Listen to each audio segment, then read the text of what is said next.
সকালে প্রায় 30 দিন পর আমি 30-35 দিন পর গাড়িটা বের করছি। গাড়িটা বের করার পর ফার্স্ট অফ অল পরিষ্কার করে পাম্পে গেছি, কারণ অনেক দিন পর তেলের সংকট, বাজারে তেলের খুব ক্রাইসিস চলতেছিল।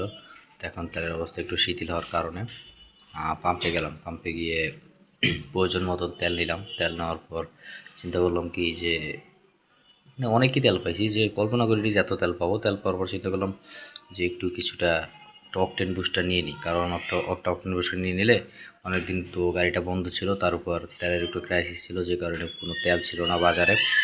তো একটা অকটেন বুস্টার নিলাম। অকটেন বুস্টার নিয়ে বাসায় এসে পড়ছি। বাসায় এসে চিন্তা করলাম বাসায় এসে যদি ভরি তাহলে ভালো হয়, কারণ রাস্তাঘাটে একটা ব্যাপার আছে। তো বাসায় এসে তো চিন্তা করলাম যে এখন অকটেন বুস্টারটা ভরি। তো অকটেন বুস্টার বললাম একটা, দেখো পুরো ট্যাঙ্কিতে ভরা তেল ছিল, পুরো এক ট্যাঙ্কি ফুল তেল ছিল। তেলের কোনো অভাব নেই এখন বাংলাদেশে, গেলেই ফুয়েল পাস দিলেই তেল পাওয়া যায়।